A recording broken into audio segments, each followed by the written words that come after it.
नमस्कार दोस्तों, आपके channel biography of great people में आपका स्वागत है। आज हम बात करेंगे हिंदी सिनेमा के उस महान फनकार की जिनकी आवाज ने लाखों दिलों पर राज किया, मोहम्मद रफी। मोहम्मद रफी, शहंशाह तरन्नुम की अमर कहानी। मोहम्मद रफी, जिन्हें दुनिया प्यार से रफी साहब बुलाती है, 24 दिसंबर 1924 को अमृतसर के कोटला सुल्तान सिंह में जन्मे थे। उनके परिवार का संगीत से कोई खास नाता नहीं था, लेकिन नन्हे रफी की आवाज में जादू था। कहते हैं कि जब वे 7 साल के थे, तब वे अपने बड़े भाई की नाई की दुकान के पास से गुजरने वाले एक फकीर के गाने की नकल किया करते थे। उनकी आवाज इतनी सुरीली थी कि लोगों ने उनकी प्रशंसा करना शुरू कर दिया। उनके बड़े भाई मोहम्मद हमीद ने उनकी संगीत के प्रति लगन को पहचाना और उन्हें उस्ताद अब्दुल वाहिद खान से संगीत की शिक्षा लेने भेजा। रफी साहब को पहला सार्वजनिक मंच तब मिला जब वे सिर्फ 13 साल के थे। लाहौर के आकाशवाणी ऑल इंडिया रेडियो में प्रसिद्ध गायक अभिनेता कुंदन लाल सहगल का कार्यक्रम था, लेकिन बिजली गुल होने के कारण वे गा नहीं पाए। ऐसे में रफी के बड़े भाई ने आयोजकों से निवेदन किया कि भीड़ को शांत करने के लिए रफी को मौका दिया जाए। ये उनका पहला सार्वजनिक प्रदर्शन था और इसे सुनकर संगीतकार श्याम सुंदर बहुत प्रभावित हुए। उन्होंने रफी को अपनी पंजाबी फिल्म गुल बलोच 1944 में गाने का न्योता दिया। मुंबई का सफर और प्रसिद्धि का उदय। 1946 में मोहम्मद रफी सपनों की नगरी मुंबई आ गए। यहाँ उन्हें संगीतकार नौशाद ने अपनी फिल्म पहले आप में गाने का मौका दिया, लेकिन असली पहचान उन्हें नौशाद द्वारा सुरबद्ध गीत तेरा खिलौना टूटा फिल्म अनमोल घड़ी 1946 से मिली। इसके बाद शहीद, मेला और दुलारी जैसी फिल्मों के गाने भी बेहद मशहूर हुए। 1951 में नौशाद ने अपनी फिल्म बैजू बावरा के लिए रफी को चुना और इस फिल्म के गानों ने उन्हें हिंदी सिनेमा में एक स्थापित गायक बना दिया। इसके बाद संगीतकार जोड़ी शंकर जयकिशन, सचिन देव बर्मन और विशेष रूप से ओपी नैयर ने रफी की आवाज का खूब इस्तेमाल किया। ओपी नैयर के संगीत निर्देशन में रफी और आशा भोसले की जोड़ी ने कई यादगार गाने दिए, जिनकी खनकती धुनें आज भी बेजोड़ लगती हैं। जल्द ही रवि, मदन मोहन, गुलाम हैदर, जयदेव, सलील चौधरी जैसे सभी बड़े संगीतकारों की पहली पसंद रफी साहब बन गए। हर अभिनेता की आवाज बने रफी। रफी साहब की ख्याति इतनी बढ़ गई थी कि उस दौर के हर बड़े अभिनेता चाहते थे कि उनकी फिल्मों में रफी ही गाएं। दिलीप कुमार, भारत भूषण, देव आनंद, शम्मी कपूर, राजेंद्र कुमार, जॉय मुखर्जी, राजेश खन्ना, धर्मेंद्र जैसे तमाम कलाकारों पर उनकी आवाज खूब फबी।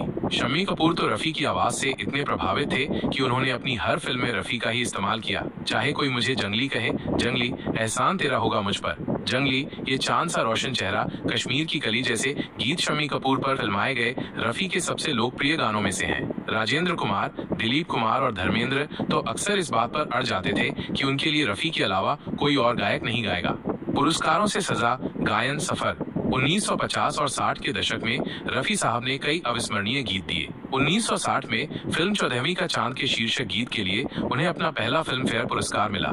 इसके बाद तेरी प्यारी प्यारी सूरत को, ससुराल 1961, चाहूंगा मैं तुझे, दोस्ती 1964, बहारों फूल बरसाओ, सूरज 1966 और दिल के झरोखे में ब्रह्मचारी 1968 के लिए उन्हें और भी फिल्म फेयर पुरस्कार मिले। 1965 में भारत सरकार ने उन्हें देश के प्रतिष्ठित पद्मश्री पुरस्कार से नवाजा। लक्ष्मीकांत प्यारेलाल और कल्याण जी आनंद जी जैसे संगीतकारों के साथ भी उन्होंने कई सुपरहिट गाने दिए, जिनमें परदेसियों से ना अखियां मिलाना, जब जब फूल खिले 1965 आज भी लोगों की जुबान पर है। एक नया मोड़ और अंतिम फिल्म फेयर। 1960 के दशक के अंत में 1969 में फिल्म आराधना के साथ उनके करियर में एक नया मोड़ आया। उस समय रफी साहब हज पर गए हुए थे और संगीतकार सचिन देव बर्मन के बीमार पड़ने पर उनके बेटे राहुल देव बर्मन पंचमदा ने किशोर कुमार से रूप तेरा मस्ताना और मेरे सपनों की रानी जैसे गाने गवाए। ये गाने राजेश खन्ना के साथ बेहद लोकप्रिय हुए और किशोर कुमार भी रातों रात जनता और संगीत निर्देशकों की पहली पसंद बन गए। हालांकि रफी साहब ने इसके बाद भी कई हिट गाने दिए, जैसे ये दुनिया ये महफिल, ये जो चिलमन है और तुम जो मिल गए हो। 1977 में फिल्म हम किसी से कम नहीं के गीत क्या हुआ तेरा वादा के लिए उन्हें अपने जीवन का छठा और अंतिम फिल्म फेयर अवार्ड मिला। व्यक्तिगत जीवन और विवाद। मोहम्मद रफी एक अत्यंत समर्पित मुस्लिम, व्यसनों से दूर रहने वाले और शर्मीले स्वभाव के व्यक्ति थे। आजादी के समय विभाजन के दौरान उन्होंने भारत में रहना पसंद किया। उन्होंने बेगम विकलित से शादी की और उनके 7 बच्चे हुए। रफी साहब अपनी दरियादिली के लिए भी जाने जाते थे। उन्होंने कई फिल्मी गीत बिना पैसे लिए या बहुत कम पैसों में गाए। लक्ष्मीकांत प्यारेलाल के शुरुआती दिनों में उन्होंने बहुत कम पैसों में गाने गाए थे।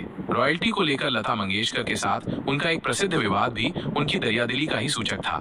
लता मंगेशकर का मानना था कि गायकों को गानों की रॉयल्टी मिलनी चाहिए, जबकि रफी साहब का कहना था कि एक बार फीस मिल जाने के बाद और पैसों की आशा नहीं करनी चाहिए। इस बात को लेकर दोनों महान कलाकारों में कुछ समय तक मनमुटाव रहा और बरसों तक उन्होंने कोई युगल गीत नहीं गाया। बाद में अभिनेत्री नरगिस के कहने पर ही उन्होंने फिर साथ गाना शुरू किया और ज्वेल थीफ फिल्म में दिल पुकारे गाना गाया। गीतों की संख्या और विरासत। मोहम्मद रफी ने अपने जीवन में कुल कितने गाने गाए, इस पर कुछ विवाद रहा है। 1970 के दशक में Guinness book of world records ने पहले लता मंगेशकर को सर्वाधिक गानों का श्रेय दिया था, जिस पर रफी साहब ने आपत्ति जताई। बाद में गिनीज बुक ने दोनों गायकों के दावों को साथ प्रदर्शित करते हुए रफी साहब को 1944 से 1980 के बीच 28,000 गाने रिकॉर्ड करने का श्रेय दिया। हालांकि बाद के शोधों में इन संख्याओं पर सवाल उठे और 1992 में गिनीज बुक ने इस रिकॉर्ड को हटा दिया। लेकिन इसमें कोई संदेह नहीं कि उन्होंने हजारों गाने गाए, जिनमें हिंदी फिल्मी गानों के अलावा गजल, भजन, देशभक्ति गीत, कव्वाली और अन्य भाषाओं के गीत शामिल थे। मोहम्मद रफी का देहांत 31 जुलाई 1980 को हृदय गति रुक जाने के कारण हुआ। वे सिर्फ 55 साल के थे, लेकिन उनका संगीत और उनकी आवाज आज भी लाखों लोगों के दिलों में जिंदा है। उन्होंने न केवल अपनी पीढ़ी के गायकों को प्रेरित किया, बल्कि सोनू निगम, मोहम्मद अजीज और उदित नारायण जैसे बाद के कई गायकों के लिए भी वे प्रेरणा स्रोत बने। 24 दिसंबर 2017 को उनके 93वें जन्म दिवस पर गूगल ने उन्हें एक सुंदर डूडल बनाकर सम्मानित किया, जो मुंबई के चित्रकार साजिद शेख द्वारा बनाया गया था। मोहम्मद रफी सिर्फ एक गायक नहीं थे, वे एक युग थे, एक भावना थे। उनकी आवाज आज भी हमें प्रेम, भक्ति, आनंद और हर तरह की भावना से सराबोर कर देती है। उनकी विरासत सदा अमर रहेगी। मोहम्मद रफी साहब की इस जीवनी पर आपके क्या विचार हैं? उनके किस गाने ने आपके दिल को सबसे ज्यादा छुआ है? हमें कमेंट्स में जरूर बताएं।